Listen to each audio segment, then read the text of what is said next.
Somaliland دولة جورا وهيستور قريقي لحدنكي إسرائيل ناهد ودنك يقولي أقوصدا أيانو أقوصنا أبو إسرائيل كلهم qaar ka tirsan shacabka Soomaaliland ayaa ku faraxay kadib markii Israa'iil ay dhahday Soomaaliland aqoonsanaya laakiin dad badan oo Soomaaliyeed maanta jiifo aqoonsigaas u fahmay mid fiican waxay ka shalay doonaan sida Falastiin uga shalay soo kalato Ilaahay Israa'iil idii ma soo dhabeeyo Israa'iil waxay leedahay Soomaaliland aqoonsanaya mashruuci Soomaaliland waan go'aynaahid Soomaaliland 3 meel 4 meel marka loo qaybiyo dadka hadda sheeganay waan go'aynaale hal meel bay degan yihiin dadka reer Somaliland boqol jeer baadii shaqo ku war Soomaaliya iyo Soomaalida kale oo dhan way nacab tahay Salaamu alaykum warahmatullahi wabarakatuh walaal qaaliga soo dhawaad ugu horeyn 400 ku soo gaarnay subscribe soo kale muuqaalka la garan kombateen fikirkaaga muuqaalka muuqaal culus Yahuudi oo sheegtay inay aqoonsanayso Somaliland sirta ka dambaysa maxay tahay iyo shalayga reer Somaliland ka sharay doona hadii tan ay ka hortagi waayaan barnaamijkeena arintaas ku falanqeyn doona inta bilaan kor wiil Somaliland oo ku faraxsan hal daqiiqo kamid ah ila daawada bal ilaahay baan ku dhaarshay bal eega warka aha 15 sano iyo waliba dheeraad ka hor Somaliland dawladda joora oo haysta warqadii 60kii Israa'iil naaheed wadankii ugu horeeyay ee aqoonsada ayaanu aqoonsanaabo Israa'iil ku lahayn 2010kii waa 2010kii Israa'iil baa doonaysa lagu leeyahay inay Somaliland aqoonsato warbaahinta adduunka oo dhan baa wada qoraysay wad ee kartaa imka waxay ku leeyihiin Israa'iil baa doonaysa Somaliland inay aqoonsato waxaanay rabtaa Israa'iil in xiriirka Jamhuuriyadda Somaliland iyo waliba sidoo kale Israa'iil ka dhaxeeya inuu mid xoogaysta noqdo haddaba Somaliland baa dhinaceedii la leeyahay bal lahaa xilliga wasiirka arrimaha dibadda ayaa hadalka leh ee Israa'iil haddaba wasiirku isagoo hadalkiisii wato waxa uu yidhi Somaliland oo dawladda joora ee ka dawlad warqadeedii sharciga ah haysta oo aan difaacta ahayn ayaan doonayna inaan aqoonsano la ilaaha illa muhammad rasuulullah الماضي ريال horta aqoonsigan malaha dadkan daacad kama ahay inaga nagu ciyaaraan inaga ayay nagu ciyaaraan waxay ku leeyihiin oo kale Soomaaliya waxay noqon doontaa sida Afghanistan oo kale Afghanistan ka tabada cas ay noqon doontaa waxa la sii saadaalinay 2010kii waana time-ka maanta bal haddaba eega oo bal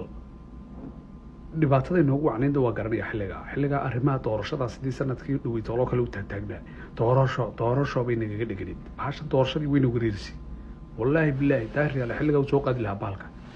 waayahay reer Somaliland mid iga dhageysta marka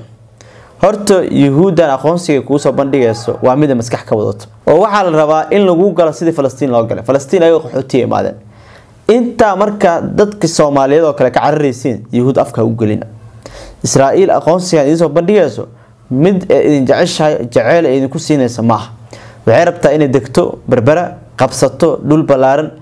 oo idin ka qaadato sida Falastiin idin gumaysto oo maxaa yeelay Israa'iil bas isheeg Falastiin way tagtay qorshaha waa qorshe weyn Yahuuda mustaqbalkooda dhulka ay ku riyadaan Soomaaliya wallahi dream of land dhulka ay dhahan dhulkii riyada wallahi Soomaaliya way ku riyadaan nimayo dadkan soo dhaweyn dadkan soo dhaweyn hadii kala 50 sano hadda ay mutaqana Soomaalidu gumaysi kali doontaa aqoonsigan meel kale Ilaahay idin ka siiyo laakiin maalinta Israa'iil soo dhaweysatiin ogow wixii Falastiin ku dhacay idin ku dhacayo ku tusaale qaata Falastiin waxa ku dhacay gumaysiga ku jirto dhibaatada ku jirto duqeymaha lagu wado Ilaahayna wuxuu ku leeyahay shari uma timaado qof isaga agacmiis ku raadsan maanta Israa'iil hagaagsanin bari bulshada Soomaaliyeed way daldagaan ayagoo leh alxamdulillah waynu faraxsanahay Israa'iil aqoonsi noo soo bandhigtay laakiin ma oo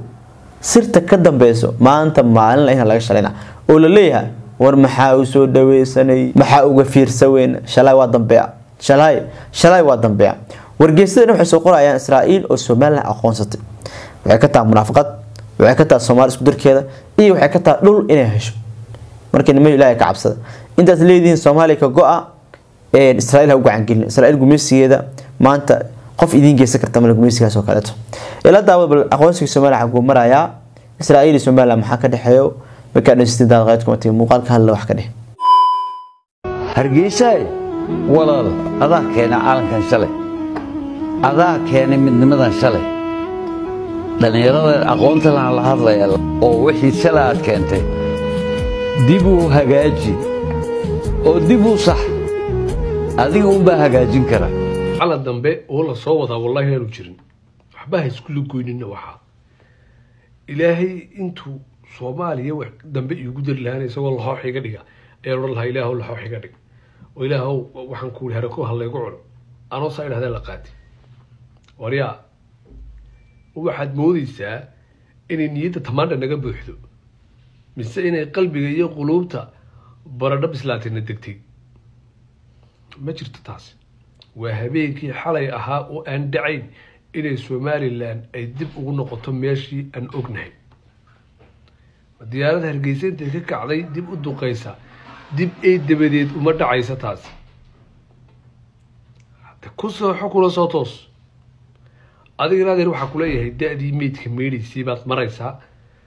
ramadaanna lagu jiraa hadduu muuqaalkani ku horreeyay masaajidka ramadaantana waa okay haddii kale la adeerto subaxaaga dhinaca midigta sii hayso oo bal hadda adoo wardiya hadda bal hoosland iska aad hadduu ilaahay dhaa kulligeedna dib waan ku wada xukumannahay taas ceeb iyo caydhna ha u qaadanina war idinku laandarisko innaga koritaankeenii hanaqaadkeenii nolosheenii wixii oo dhan waa taariikh history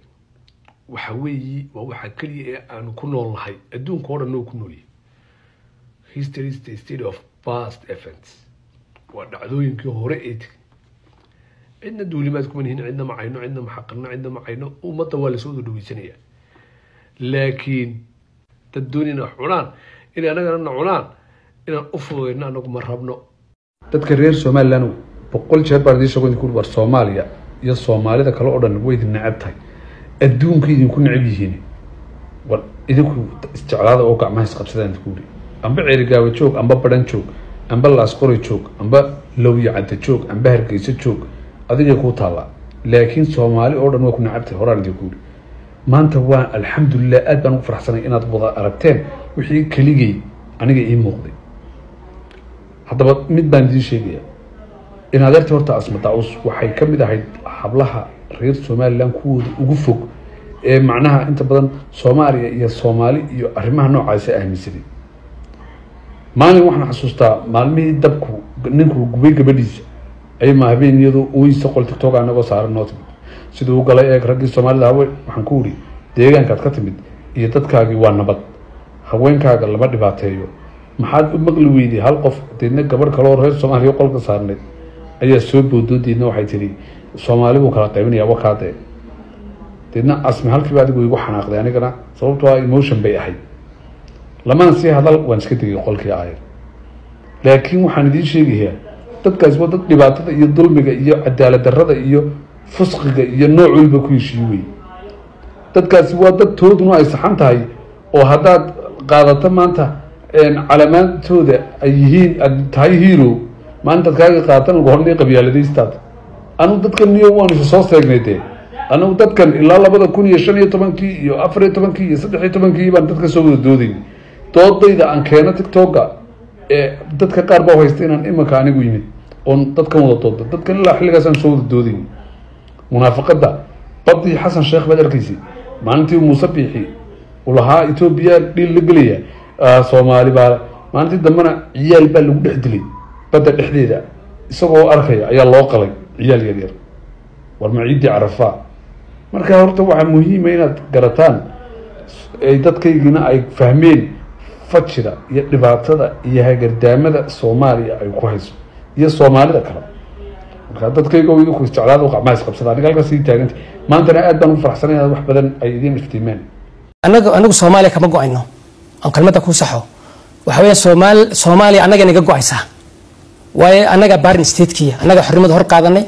anaga xornimadii qaadanay iyaga u nimi laakiin maanta cid aqoonsiga raadinaysa adinka waa fadhiisade aqoonsi dadku haday igu aqoonsan yihiin dawladnimadooda iyo nabadooda wadaan waxa weeye aqoonsiga xamar wuu joogaa nabadna kuma joogo amnina kuma joogo dadkiina dhibaatada maalin haysta weyn ognahay halka maanta xaaladdu barsoon ognahay 30 sano aqoonsiga magaca way sheeganayeen marka dawladnimadu waxa loo yaqaan jurisdiction ma waa empirical oo macnaheedu yahay maxaa xaqiiqay meesha ka jirta adduunkuna xaqiiqadun buu la dheel garanaya Soomaaliland dadkeeda aqoonsan adduunkuna wuu aqoonsay inay kursi un bayna fadhiin laakiin ay tahay system jira iyo xuduud jira waayo warbixintii African Union ku sameeyay 2005 waxay ku cadeeyeen Soomaaliland iyo Soomaaliya weligeed heshiis u dhaxmarin marka su'aasheedu u soo noqon sharci inuu jirin waxa la yiraahdo oo Soomaaliland ku heshiiyeen marka waxa weeyaan sheegashada wayna wax baysa leedahay haddii Soomaaliland sheeganaysa wax baysa sharciya ma leh wax siyaasiyana ma leh taariikhna ma leh waayo markaad eegto wax markii la isku yimi waxba wala lagu heshiin bal dadka Soomaaliland ee muddada 30 sano ah oo hanqal taagay in aqoonsi helaan dunida iyo beesha caalamka dhexdeeda u sheeg adinkoo Soomaaliya la hadlin sida aad dadka ka qaadaysan iyo halka aqoonsiga aan fasirno wala muxiitiin waxa weyn dadka reer Soomaaliland waxay u dagaalamayeen nabadgelyo iyo xornimo iyo dawladnimo intaba way hayaan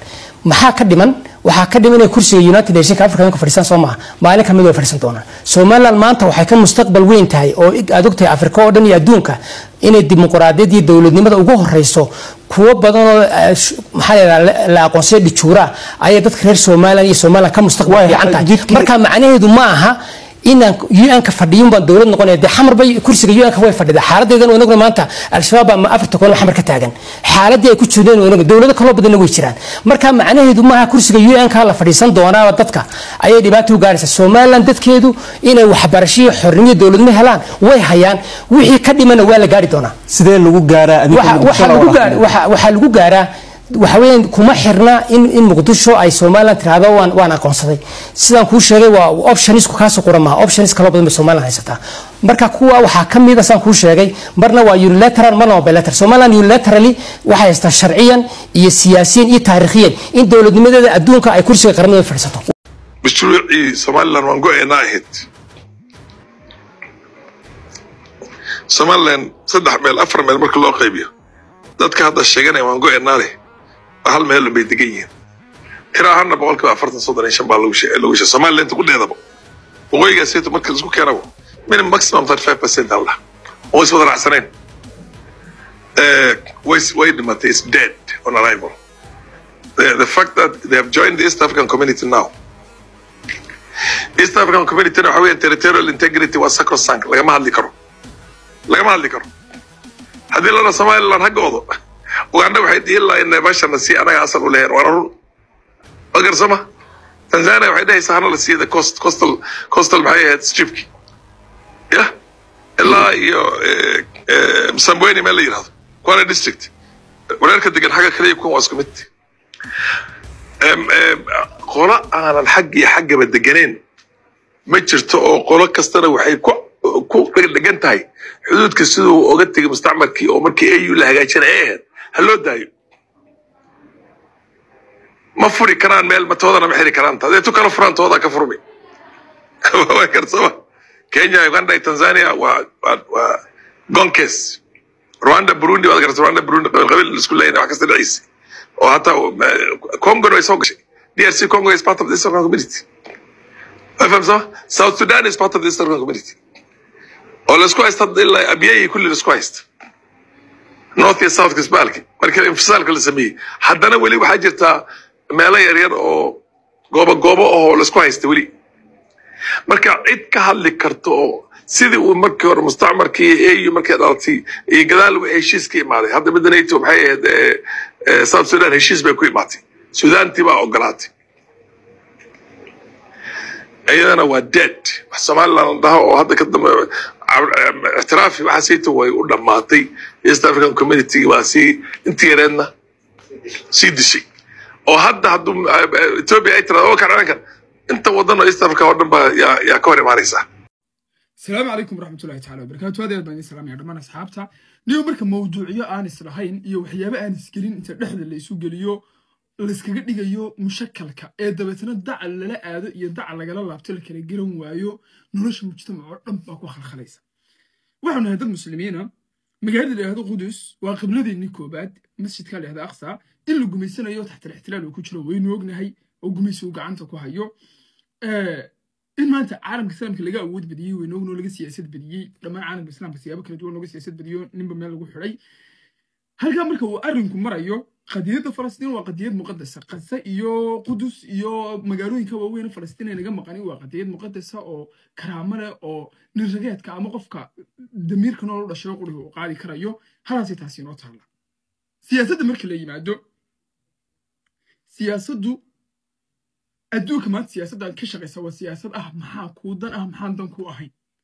maxaa kuu dara maxaan dan kuu ahayn wixii aan dan kuu ahayn waa adigaas ku waayaya wixii dan kuu ahna dee sida adduunka kalaad ugaga danaysanaysaa waay maxay tahay su-aasha turkiga oo aynu naqaano awooddiisu maanta heerkay la eg tahay diyaaradiisa iyo baraqdaaradiisa iyo wixiisoo afrika ka dagaalamayo oo suuriya ka dagaalamaya meel walba ka dagaalamaya uu qiso ugu hiilin waayey maxay tahay uu dagaalka wuxuu uga qaban waayey dadkeedii marka halka lagu xasuuqayey masar oo mid ka mid a militariyada ugu awoodda weyn afrika maxay falastiiniintii qiso wuxuu uga celin weyey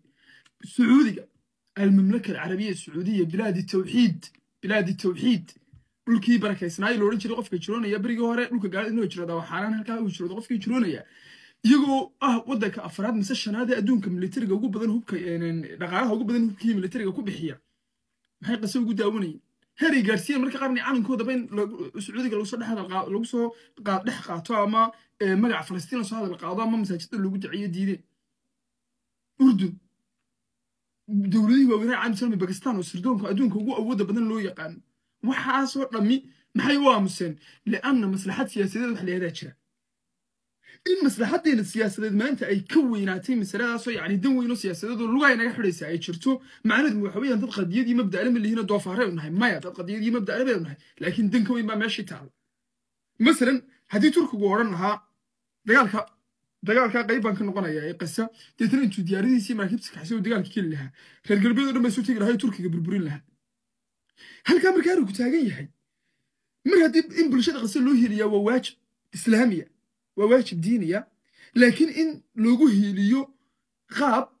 adigana bulshadaadu ay ku burburayso deetana labadiina bulshaba ay burburayaan oo adiga halkan griigi kaa soo gelayo oo halka armenia ka soo gelayso turkiga imaka haddii uu dagaalka dhucu baa burburo sidii soomaaliya oo kaliya uu noqdo griig baa halkan ka soo gelaya halkan waxaa ka soo gelaya ruush baa halkan ka soo gelaya halkan georgia iyo armenia baa ka soo gelaya waa lagu soo fidaya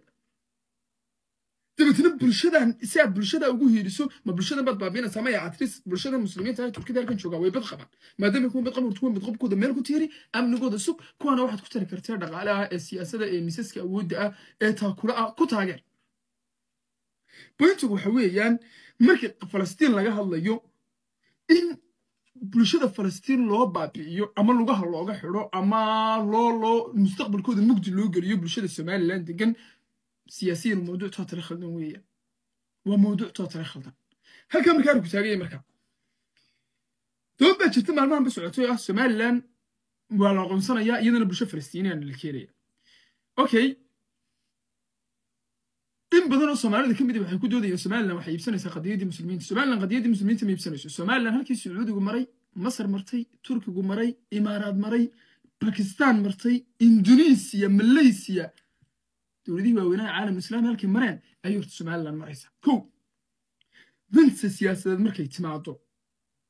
Trump baa sheegay Netanyahu baa la heshiinaya siyaasad weeyaan laba Soomaali qodobka saddexaad ee muhiimka waxa weeyaan nimanka reer galbeedku talaabo markay ku soo qaadaan shan talaabo kala u qarsoon madaxdeedana waa ku qarsoona bulshadeedii iyo dawladeedana aqligoodu wuxuu gaarsiiyay marxaladii reer galbeedka si wacan u fahmaan talaabo kasii qaadayaan shanta u qarsoon ay la fahmi karayaan sida weey maatiin Falastiiniin ay timaado Somaliland anu wax dhibaato marka gacmo furan ku soo dhaweynayna laba qaab oo soo dhaweynaynayo marba haddii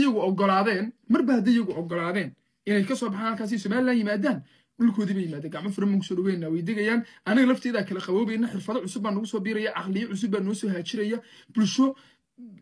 doonaysa inay hadda noo soo aan la jaan qaadaba noo imanaysa af Soomaaliga baan baraynaa dhaqankii Soomaaliyeed baan baraynaa waan Soomaaliyeynayna population keegii tiradeedii baa ku kordhaya qabiiladeedii isu muuqday reer turturada kala sheeganaya baa kala nasanaya waana la barxaya iyagana waan Soomaaliyeynayna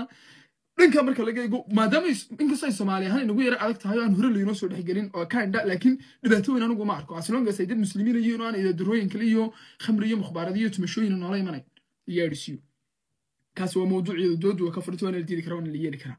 laakiin doodan meel walba taagan ah Somaliland qadiyadii muslimiinta iibinaysa Somaliland Falastiin bay ka tanaasushay Somaliland aynkan war Somaliland Sacuudiga iyo bilad al-Haramayn halkii ku taalay bilad tawxiid loo oran jiray maxay kaga duwanta haddii Sacuudiga uu gol yahay oo raali ku yahay oo ka aamusiyo dinta siyaasadda ka dhaxarko Somaliland aayado gaari baa kusoo degay odhanaya idinku may qadiyada falastiin ma taaban kartaan iyo yuhuudda lama heshiin kartaan no siyaasad markay noqoto abi axmed baad la heshiinaysaa netanyahu baad la heshiinaysaa trump baad la heshiinaysaa ifan fircoon hadduu noolaan lahaa baad la heshiinaysaa waxa la yidhahda siyaasaddu waa nooca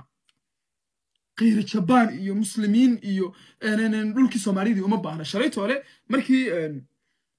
badda musabixi adeerkii musabixi karaam korkiisa ati heshiiska kula galiyay Abiy Ahmed anu ka soo horjeed anu sideedan uga soo horjeed in balka Ethiopia sali ku sanaa ka hesho anu aadana sidii uga soo horjeedo danta wadankayga kama dhaxarkin dawladeedu laakiin way ka dhaxarkiisay xilliga xukuumadda joogtay غير جبان Soomaalida loo sheegay waxa dhulkii Soomaaliyeed baa xabashi la siinaya wadankeeni Abiy Ahmed baa yimi waa la siiyay شوق لما أورن مقدسو كوجو يمي ولا سود ويدك أنت العقل قبل الرسالة قرر حليه سيديني وغمان حلول بقى يسمى بكيه عارف كل عشري اللي يرد هذا مدح مقدس اللي يجي توكتي وسياسة أوكي أيضا هم قرآن كيو حديثنا السوق هذا يدين توعين كنت مالها لما مريا مسمال لا نقرب إلهم سود شيء حرام سعودي كم حرام مية مصرية إمارات يو تركيا بنغلاديش ما حرام مية إندونيسية ماليزية دولتها واوينا مات مسلمين تكون فانان نو ني waxaan siyaasad baa leeyahay tiraan ba sheegaysaa Netanyahu laftarkiisa hadii dantu gasho waa la heshiinaya kaas waa qodob kale wada itraafka markay noqoto anu maanta markaan aqoonsi helo in adduunka wax la qaybsan karayaan anigu waan isaaminsanahay anu markaan reer Soomaaliland waan isaaminsanahay shacabkaygan aaminsanahay madaxdaydan aaminsanahay adeerkii Cabdiraxmaan Ciro waxaan ogahay inaanu iibsanayn inaanu mustaqbalkayga dilaalayn inaanu anigu nool igadaynin baan ogahay inuu ka fikirayo anigu iyo kaan dhala kod sano ka bacdi saan u noolaan doonaa baan ogahay aan ku qanacsana madaxdeeda meesha ay fadhida sida awadeed haddii tallaabo la qaadayo ama Falastiiniin ha lagu keeno ama si kale ha loola heshiiyo ama saldhig Mareykanka ha la siiyo tallaabo ay si walba uga baaraan degan inay tahay waan aaminsan oo waan ku qanacsana mujtamaca kale Soomaaliyeed laakiin dahdadan ma reebin ku siyaasiyiin ku kalsoonaan adugtiin idinku nool inuu siyaasiyiin idin dilaalayo ana way idinka duwanaa أنا مدحونها هي دولة ديدو وكوكا صوناي مسبح الشرعي مركي وهالكاس لها وحنسينا يا سليقاس إثيوبيا وانكوكا صوناين لكن سياسة ما نسكو دين مدة السينا هي الميلتري ما دوح أنت اسمه نسكو أيسن إن إثيوبيا ودن كعادي جينا لش قيسنين نقطان وما ندين وما نرح لينين عاصمة ده هيجينا كمان نشود وينين ولا ما نيعين لأن يرد يدنا هرجيس مدح لوجا جميل شوجا أنت أصلا ما كان تحكي ما دو مجتمع عريس مالنا محلية هي دينتنا الإسلام كا عد ما أنت إنه تلمام سو ميل وش شيء سو نسمع عين كني وعين كده بيشرت سو عم بينو دينتنا ونقعنا وإنه قرنا هنا دينتين قضيتنا فلسطين كمتنا سوري نبرت دي إنه تعينانيس هل كذا إنه قضيتنا فلسطين حماس بنو تاجرسنا هي قزين وتاجرسنا ونجي لعيها وجودي قيني لكن مركز دين سياسات أي تماطو دين سياسات مركز تماطو نبي محمد عليه الصلاة والسلام يهود خيبر رد جنب دين سياسات كل شيء يوشي سلقي ولا مقالة إنه ولا عشان هالكنا ديكنا يهودي وحنا مدينة أنت هني بلنك كابحن دان سياسات مركي نقطو نتنياهو لفتركيسا لهشينينا waxayaan idinku soo gaban diinta Ilaahay yaan leedinka bari shalay Soomaalinimada leedinku soo dhuuntay Soomaalinimadii ummadii Soomaaliyeed bay dhulkii Soomaaliyeed xabashi ka iibinayaan taa kama ogolin inta la yimi Muqdisho waliba dhalinyarada ma xabada lagala dhacayo la yiri qaata digidina bilaash inagu ictiraaf yaxba ma nafsireenay sidii mashada dareenka Soomaalinimo leenaga faa'iideystay maantana dareenka diinteena suuban islaamka yaa leenaga faa'iideystay assalamu alaykum